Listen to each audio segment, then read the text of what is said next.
Ya chicos, ahora sí empezamos. Como ya les dije, mi nombre es Camila Ixa López Palomino, tengo 20 años, estudio la carrera de Derecho. El correo que ven allí es mi correo personal. Cualquier duda acerca del curso, cualquier pregunta me lo envían allí. ¿Ok? Empezamos. Vamos a bajar el chat aquí, quizás no lo interfiere un poco en la vista. Ya. La clase de hoy es de introducción, ya les mencioné, introducción a la historia universal.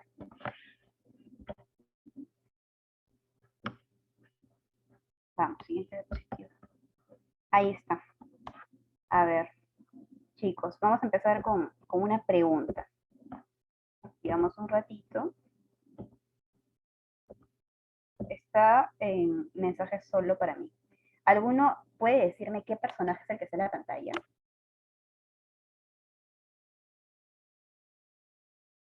No es Aristóteles, tampoco Platón. Es un personaje que tiene muchísimo con la historia. Muy bien. Saraín, Herodoto. Es Herodoto. Bueno, como les dije, vamos a activar el chat solo en estos momentos. Listo. Ya, es Herodoto, definitivamente, Herodoto. Eh, esta clase de introducción, entonces tenemos que empezar preguntándonos qué es la historia, en general, así a grandes rasgos. Podríamos decir que es el conjunto de hechos protagonizados por el hombre en el pasado. Una de las cosas que siempre se ha discutido y se seguirá discutiendo, es qué es la historia. Como en otras ciencias, en cada época ha habido escuelas diferentes, pero desde los primeros historiadores griegos, como Herodoto, nos ha dado curiosidad por saber qué pasaba antes de nosotros. Es difícil separar lo que la historia como objeto de estudio hace a lo que la historia hace, pero con esto vamos a dar inicio a nuestra clase de historia. La historia o el estudio de la historia tuvo sus orígenes en la antigua Grecia. Para ellos, esto significaba indagación de lo que fue. ¿Cómo les puedo explicar? El historiador era como una especie de detective, era una especie de detective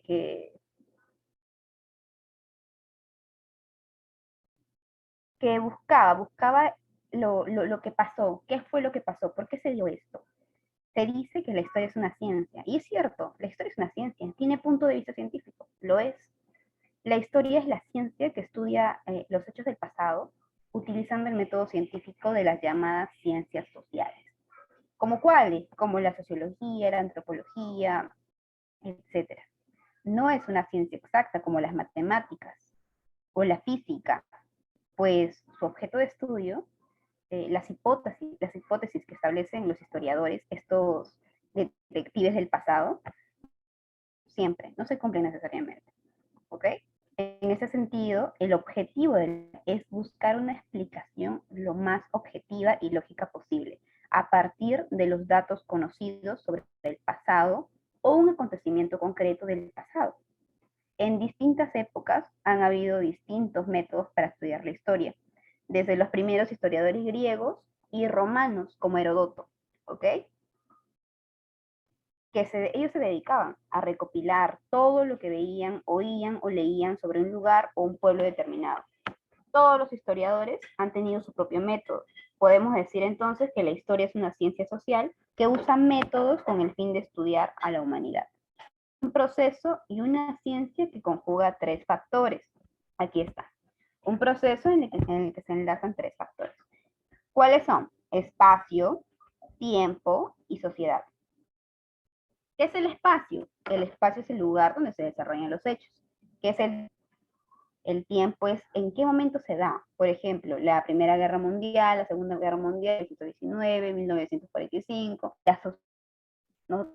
Que cada sociedad, no podemos comparar a la sociedad de las civilizaciones antiguas con la sociedad ahora. Quizá no haya mucha diferencia, pero la hay, la tecnología. Tenemos una tecnología mucho más avanzada ahora. Entonces, ya, vamos a resumir. Lo dijimos, ya lo mencionamos, el estudio de la historia surgió en la Grecia, exactamente en la civilización occidental, en el siglo de Pericles, siglo V antes de Cristo o antes de nuestra era, como ustedes han decir. Esta fue definida por Herodoto. quien fue autor de los 9 libros de historia, libros que tratan sobre las guerras médicas entre persas y griegos y demás. Heródoto fue nombrado padre de la historia. Entonces, ¿qué quiere decir eso? Que este hombre que ven aquí, este personaje que ven aquí, es un personaje muy importante, es el padre de la historia, no se les debe olvidar. Un personaje importante de la historia universal o de la historia así en general, Heródoto. Heródoto es el padre de la historia, ¿ok? ¿Y quién lo nombra padre de la historia? Cicerón. Como sabrán, o los que no saben, Cicerón fue un político, filósofo y orador de la República Romana. Luego de estos dos aparecen muchos más historiadores como Tucídides, quien es autor de Historia de las Guerras del Peloponeso. Ya, aquí tenemos. ¿Qué es la historia? La historia es, ¿qué hace la historia? Estudia a los hombres en el tiempo. La historia como ciencia es un producto intelectual de la civilización occidental. ¿Y cuál es la importancia de la historia? ¿Para qué nos sirve? Para conocer nuestro devenir y comprender nuestra singularidad, para que de esta forma no repitamos estos. En otras palabras, para no cometer los errores que ya habíamos cometido.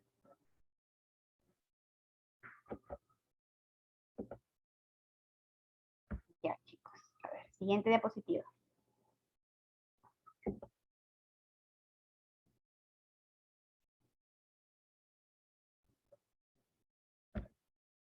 Me demora en cargar mucho la diapositiva. Ya. Fuentes históricas. Una de las cosas que no pueden hacer los historiadores en la mayoría de las ocasiones es contarle al mismo protagonista del hecho que ha pasado qué fue lo que ocurrió, ¿no? ¿Cuánto quisiéramos nosotros preguntarle a Hitler qué fue lo que él pensaba? ¿Cómo pensaba cuando hacía lo que hacía, cuando mandaba hacer lo que mandaba hacer? ¿Cuántos historiadores no quisieran preguntarle a esas personas qué fue lo que pasó? Porque hay muchas cosas que están así en blanco, que no se sabe de la historia.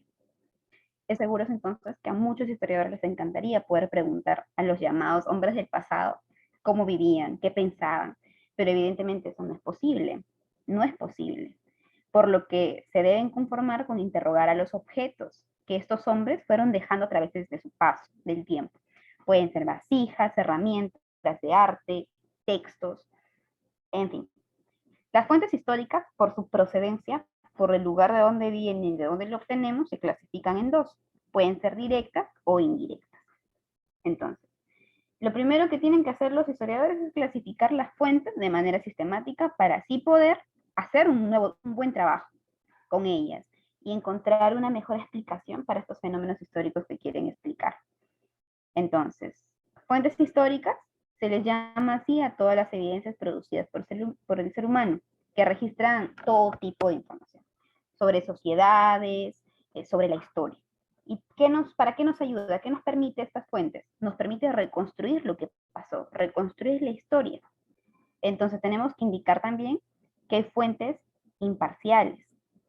Las fuentes históricas, no todas son imparciales, pero existen algunas imparciales. Dicen que no, algunos historiadores dicen que no, algunos dicen que sí, pero lo cierto es que sí existen fuentes imparciales.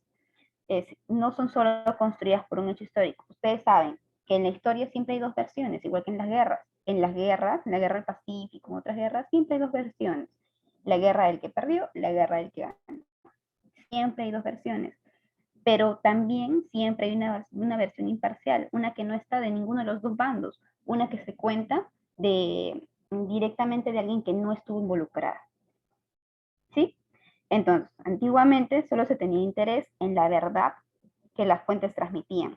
Hoy en día la falsedad que puedan tener estas no se desecha, porque nos dicen un poco también de la sociedad que la produjo. Bien, entonces como ya lo mencionamos, se clasifican en dos, directas e indirectas. Las directas son el material de primera mano, los que fueron producidos por los testigos de los hechos descritos. ¿Ok? Y las indirectas es la información basada en diversas fuentes, no contemporáneas, no del tiempo, de los hechos que estamos mencionando. Por su forma de expresión, se clasifican en escritas, orales, materiales y audiovisuales. Las escritas son todos aquellos documentos que contienen escritura. Eran consideradas las fuentes clásicas para un historiador. Se las pueden denominar también fuentes documentales. Según su origen, Se clasificaban en fuentes públicas y fuentes privadas. Entre las más utilizadas, más famosas, por así decirlo, que tenemos, están las memorias, las crónicas, los expedientes, las cartas y los códigos. ¿Ok? Las fuentes materiales. Las fuentes materiales son los restos tangibles dejados por el hombre. ¿Qué quiere decir? Restos concretos. Pueden ser llamadas también fuentes arqueológicas. Pueden ser obras de arte, arquitecturas, objetos o herramientas. Estas fuentes incluyen los restos humanos, los huesos, ya los restos óseos. En resumen, es toda la evidencia física de la presencia humana.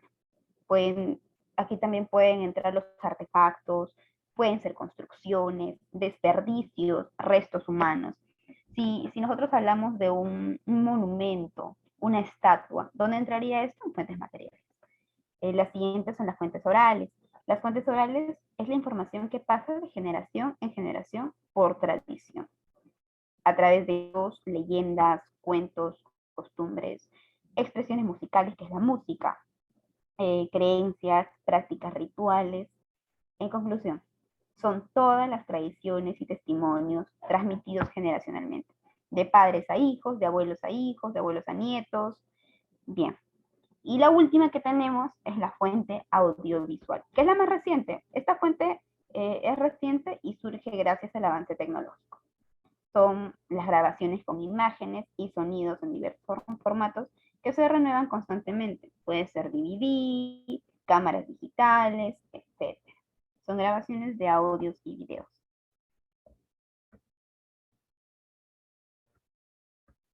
Pasamos a la siguiente diapositiva. Los historiadores tienen que buscar, encontrar o recopilar la información. En muchas ocasiones necesitan de la colaboración de otras ciencias. No pueden hacerlo solos. Es el caso, por ejemplo, de la prehistoria. Dado que no hay fuentes escritas, toda la información nos la proporcionan otras ciencias. La arqueología nos da toda la información obtenida en su yacimiento.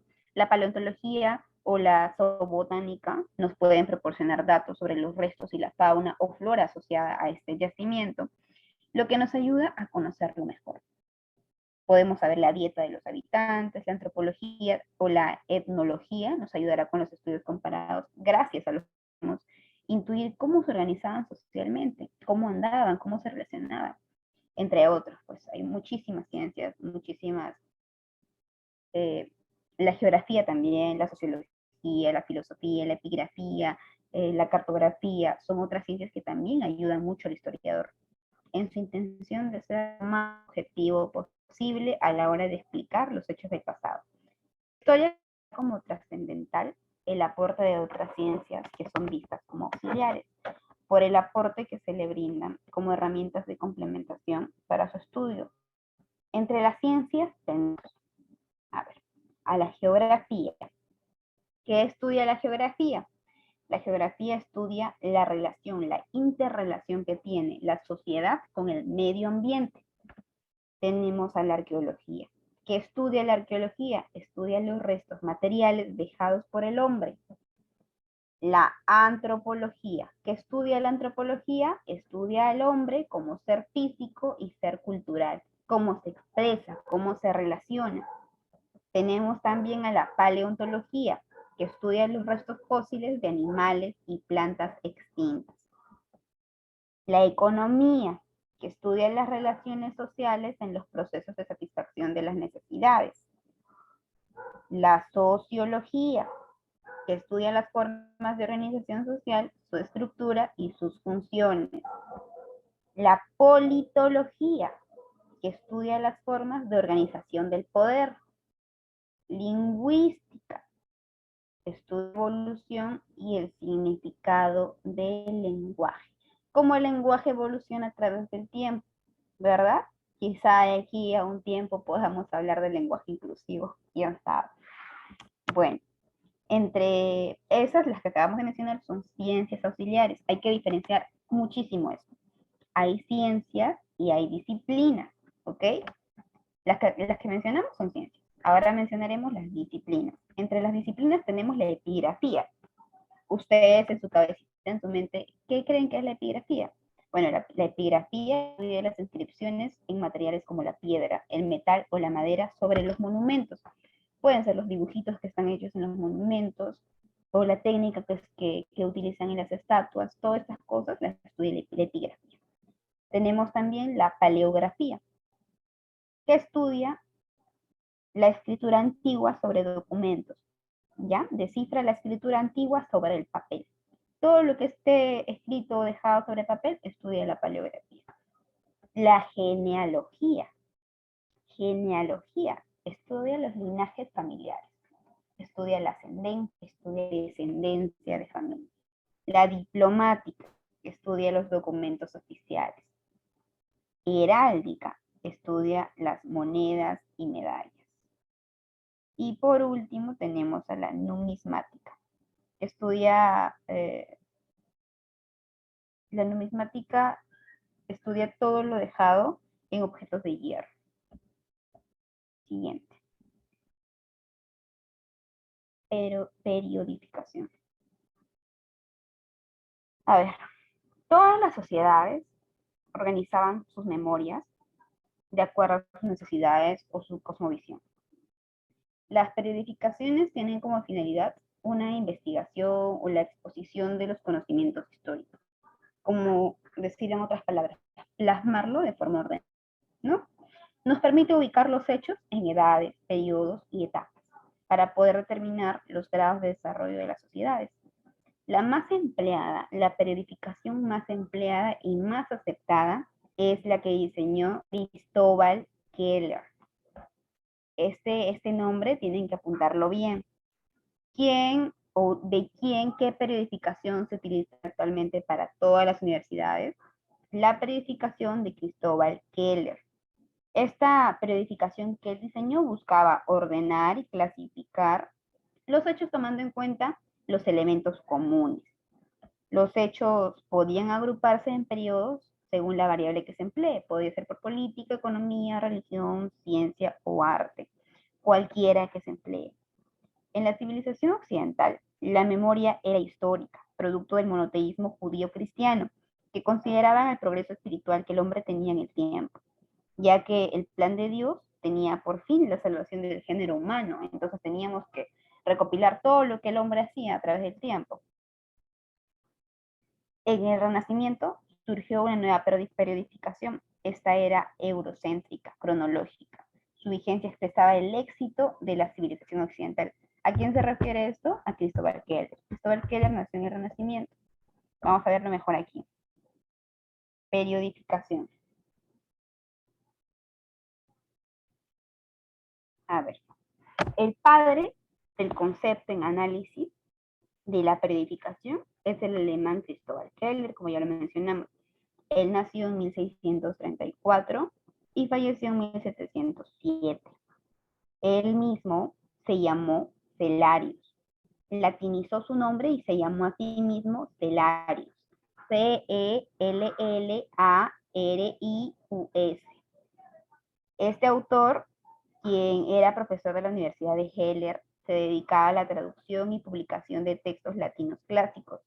Y entre los años aproximadamente 1685 y 1696, él imprimió 3 volúmenes de historia para uso exclusivo de sus alumnos, que llevaban los títulos de Historia Antigua, Historia Media, Historia Aebi e Historia Nova. Celarius, como él se llamaba, recogió criterios que se venían gestando desde hace 2 siglos, pero tiene un mérito por haberlo formulado y divulgado de manera definitiva. El hombre que ven aquí, el personaje que ven aquí en la imagen, es Cristóbal Keller o Celerius, como él se llamaba. Keller dividió la historia en 2 épocas principales. Ya, aquí, como lo puse, Cristóbal Keller, representante del eurocentrismo, desarrolló, él, ¿cómo les puedo explicar esto? Él hace la periodificación desde la escritura. No toma en cuenta lo anterior. Él periodiza la historia desde la escritura. Ahorita vamos a ver, lo he hecho aquí un cuadrito, lo vamos a explicar mejor. Pero él dividió la historia en 2 épocas principales. La antigüedad clásica o la greco-romana que esta era una época gloriosa, de gran desarrollo humano, científico, desarrollo artístico, literario, etc. En general, este se trataba de un periodo de gran libertad para la persona, para el individuo. Para esta época termina con el reinado del Constantino, quien permitía la libertad del culto cristiano. La otra es la Edad Moderna, que es un retorno a la grandeza de la antigüedad. Y en medio de estas dos épocas, como un oscuro paréntesis, agregó un extenso periodo que lo llamó la Edad Media. ¿De qué hablaba en la Edad Media él? Bueno, se trataría de un hoyo profundo en el que prevalecen solo elementos negativos: la ignorancia, la superstición, el fanatismo, la tiranía religiosa. Esto significaba que la llamada Edad Media carecía de un contenido propio. No tenía contenido propio, sino que solo constituía un largo paréntesis entre dos épocas valiosas. Esta visión llevó a que el término Edad Media o al adjetivo medieval adquiera un fuerte carácter peyorativo, que lo vieran mal, ¿ya? Llegando a significar o a, no sé, tú llegas a escuchar Edad Media y te imaginabas lo peor: la barbarie, el oscurantismo, la intolerancia. Después de Keller, este esquema pasó a Francia, donde los próceres de la Ilustración se encargaban de difundirlo, de expandirlo. Y desde ahí fue pasando a todo el mundo occidental. Hay que aclarar también que el concepto de edad contemporánea aparece en el siglo XX, teniendo un gran éxito y abarcando desde la Revolución Francesa en 1789 en adelante. A ver, aquí les hice una predicación bastante sencilla. La edad antigua está comprendida entonces desde el año 4000 a.C. hasta el 476 a.C. Comprende desde la invención de la escritura hasta la caída de Roma occidental. Seguido a esto tenemos a la Edad Media. La Edad Media comprende desde el 476 después de Cristo hasta el 1453 después de Cristo. Desde la caída de Roma occidental hasta la caída del Imperio Romano de Oriente.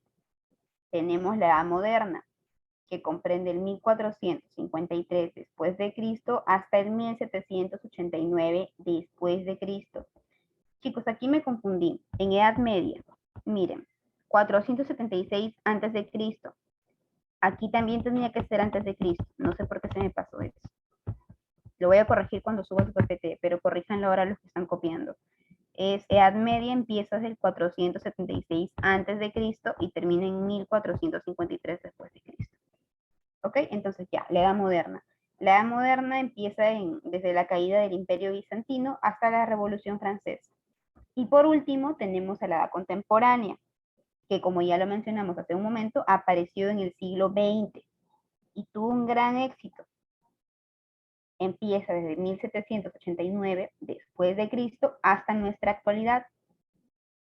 Y si hablamos de hechos, empieza desde la Revolución Francesa hasta la actualidad. La Revolución Francesa en 1789, como está ahí. Entonces, debemos de tener en cuenta mucho que en la Edad Media los hitos históricos eran tomados de la Biblia. Y después de lo explicado, tenemos que recordar que en el Renacimiento surge una nueva periodificación que presta suma atención a los hechos políticos de Europa. ¿De quién nos referimos? De Christoph Keller. ¿Ok? Esta periodificación que estamos viendo en pantalla es la nueva periodificación. Antes de esta, hubieron muchísimas, pero como ya les dije, la que tenemos en cuenta ahora y la más aceptada es esta. Esta periodificación presta muchísima importancia a todos los hechos políticos de Europa. ¿Ok? Fue popularizada por el filósofo alemán Christoph Keller. Esta periodificación también es llamada eurocéntrica, cronológica, y su vigencia expresa el éxito de la civilización occidental. Christoph Keller hizo una división para comprender el desarrollo de la humanidad a partir de la escritura hasta el siglo XVIII. En un principio fue la Edad Antigua, Media y Moderna. Posteriormente, como ya lo mencionamos, se agregó a esta cronología, a esta periodificación, el término o el periodo edad contemporánea. ¿En qué siglo? En el siglo XX. Ustedes dirán, pero ¿por qué lo menciona tanto, Miss? ¿Por qué lo menciona tanto, profesora? Es que esto es importante. La mayoría de preguntas de historia universal, aunque no lo crean, es de este tema. Y es muy importante que lo sepan para que no se olviden. Siguiente diapositiva. Periodificación. Este es otro tipo de periodificación. Miren, es la edad de piedra y la edad de los metales. Ya, pero vamos a ir por partes. Esta periodificación, en el siglo XIX, el desarrollo de las ciencias sociales permitió ampliar la historia humana, la historia previa a la escritura. Hace un momento vimos la periodificación. ¿Desde qué momento? Desde la invención de la escritura, desde que empezamos a usar la escritura, ¿hasta qué fecha? Hasta nuestros días. Entonces, esta periodificación va a ser de la historia humana muy pasada, de la historia humana primitiva, para que me puedan entender. Entonces, la historia previa a la escritura no podía ser estudiada sin las ciencias sociales o las ciencias auxiliares, porque como ustedes saben, los hombres primitivos no dejaron documentos, no dejaron muchas evidencias. Entonces, había que tener más herramientas para poder estudiarlas, para poder ver qué es lo que tenían, qué es lo que pasaba, qué es lo que sucedía en ese tiempo. Entonces, a través de estas herramientas humanas en la tecnología, de la tecnología en este contexto, Christian Thompson, que es el personaje que ven aquí en la pantalla, propuso un sistema de las tres edades. Propuso un sistema de las tres edades, la edad de piedra, la edad de bronce y la edad de hierro. En la actualidad se plantea así. Edad de piedra, comprende al paleolítico. El paleolítico, ¿qué hecho comprende? La hominización. En la hominización la hominización en toda esta etapa comprendió un poquito más del 99%. Todo el proceso, todo el tiempo se centró aquí en la hominización. ¿Qué hicieron allí? Tallaron utensilios, domesticaron el fuego, cazaban, eran nómadas. Después tenemos al periodo del Mesolítico, que en este periodo se desarrolló la horticultura. Este periodo es más conocido como un periodo de transición. Es un periodo de como que un puente para pasar de la hominización a la agricultura. Es un puente, es más llamado como un periodo de transición. Estos periodos, chicos, lo vamos a ver con mayor precisión en la siguiente clase, en las siguientes clases. Cada periodo va a tener un desarrollo profundo para que puedan comprenderlo mejor. Como ya sabemos, hoy es un tema de introducción. Estamos viendo lo general de la historia para poder entrar a los temas. Entonces, el siguiente que tenemos es el neolítico. ¿Qué se desarrolló en el neolítico? La agricultura. En la agricultura se dio, como ustedes saben, el sedentarismo. También empezaron a pulir la piedra. Apareció la agricultura y con esto también apareció la ganadería. Había alimentos, se podía dar de comer a los animales, podíamos quedarnos con los animales, ya estos no estaban por allí buscando su comida, sino que podíamos darlo y por ende se quedaban con nosotros. Empezaron a desarrollar la ganadería por esa razón. Después tenemos a la edad de los metales. La edad de los metales comprende la edad de cobre, que se desarrolló la metalurgia, la edad de bronce. En la edad de bronce se realizaron las civilizaciones tempranas. La edad de hierro, las civilizaciones clásicas, Grecia, Roma. Bien. Como ya les mencioné, todo esto lo vamos a desarrollar con mucha extensión, con mucho énfasis en las siguientes clases. Pero chicos, ¿cuál es la función de la historia? ¿Para qué queremos aprender historia nosotros? Pueden decirme ustedes, yo quiero estudiar historia porque me vienen 5 preguntas en el examen que voy a dar, me vienen 8 preguntas en el examen que voy a dar, me vienen 4 preguntas en el examen que voy a dar, y necesito saber para poder ingresar a la universidad. Ya, pero esa no es la única razón por la que tienen que estudiar historia. No es la única razón. Puede ser importante para que ingresen, pero miren chicos, ¿para qué estudiar historia? Podemos afirmar nosotros que la historia prepara a los jóvenes, los prepara para el mundo en el que viven. Si bien es cierto que para poder incorporarse al mundo laboral, los alumnos no necesitan demostrar conocimientos históricos. Pero lo cierto, lo real, es que si no los tienen, no podrán tener una visión crítica de la sociedad en la que viven. A pesar de todo esto, la historia proporciona a los alumnos los elementos necesarios para poder entender nuestra actualidad. La historia intenta entender todo lo que es el ser humano en su conjunto y cómo la ciencia social es la más próxima a la vida cotidiana. Esto puede explicar el funcionamiento de una sociedad. La historia también tiene la función claramente pedagógica. Tiene una función claramente pedagógica. Requiere un aprendizaje activo y crítico y sirve para adquirir hábitos y técnicas de estudio y de trabajo. La historia como relato de los hechos del pasado es algo que todos deberíamos conocer. Para poner un ejemplo, a ver, para que me entiendan mejor. Resultaría bastante difícil saber quiénes somos nosotros como individuos sin saber nada de quiénes son y qué hicieron nuestros padres, nuestras madres, nuestros abuelos o abuelas. Del mismo modo, en un sentido colectivo, conocer nuestro pasado nos sirve para entender mejor nuestro presente y solo si lo entendemos bien podemos diseñar un mejor futuro. ¿Me entienden? Para, para poder contextualizarlo un poquito más, todo lo que nos está pasando ahora como país, ¿por qué está pasando? Porque no aprendemos de nuestros errores. Para esos chicos es importante que ustedes aprendan la historia con pasión, con convicción, no por un examen, no porque voy a pasar un examen y voy a ingresar a la universidad y luego me olvido de la historia universal, de la historia del Perú. No es así. Bien, sí, seguimos. La función de la historia es impartirnos una conciencia colectiva. La historia sirve para situarte en un marco de la conciencia colectiva y para poder comprenderla. Nos da capacidad para juzgar. La historia forma la capacidad de juzgar comparando diversas épocas y sociedades. Nos da el poder del análisis. La historia nos para el análisis de una situación histórica. Nosotros sabemos qué pasó ayer, podemos saber qué pasará hoy, más o menos, ¿no? Con el que se aprende a descomponer los elementos de cada situación y determinar así sus causas y sus consecuencias.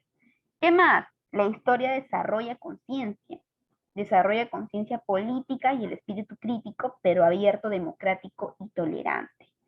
Nos da una diversidad cultural, nos da a entender, nos da a conocer la diversidad cultural que tenemos, nos permite una aproximación a las diversidades culturales y potencia el respeto por las otras culturas y sociedades.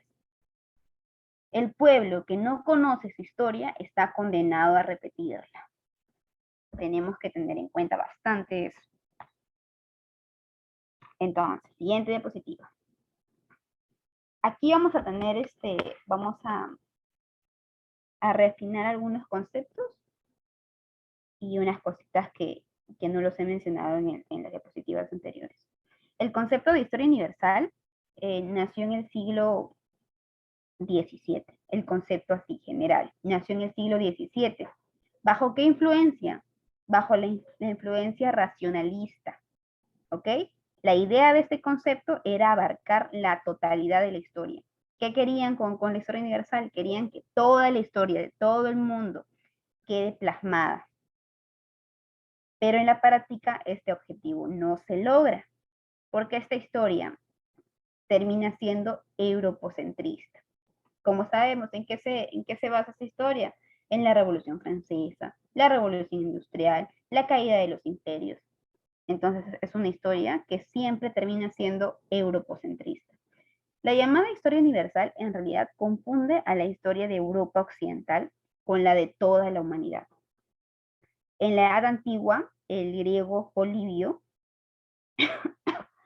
escribe historias para explicar cómo en 53 años el mundo conocido pasó a depender de una sola autoridad.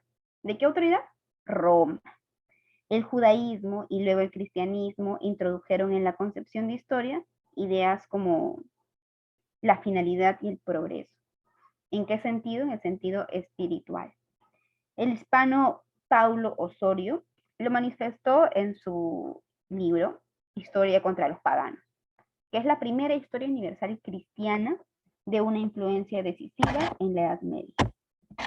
En la Edad Moderna, la expansión europea, basada en el ascenso del capitalismo, producirá una historia universal que hizo del triunfo de su razón su guía. El triunfo que ellos tuvieron les sirvió como guía. Un ejemplo que puedo ponerles es el de Voltaire, quien escribió ensayos sobre la historia de las costumbres en 1753. En la edad contemporánea, que ya lo mencionamos, que ese término se introdujo en el siglo XX, la historia universal ha tenido replanteada introducir unos nuevos episodios, unos nuevos hechos, para que pueda así abarcar la totalidad de la historia.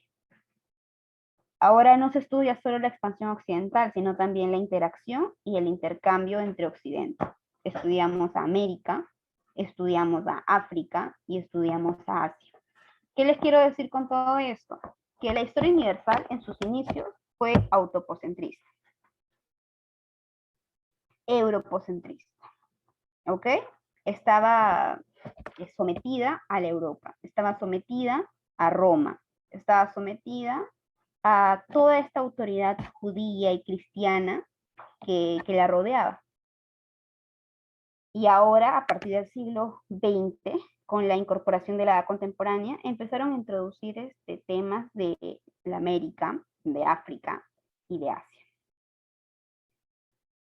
Básicamente, chicos, todo esto que acabamos de ver es la introducción de la historia universal. La introducción solo consta las periodificaciones, las ciencias auxiliares, las disciplinas, en fin, todo esto. Voy a pausar la grabación para ver si tienen preguntas y puedan participar. A ver, voy a pausarlo para que no se meta lo demás en la grabación.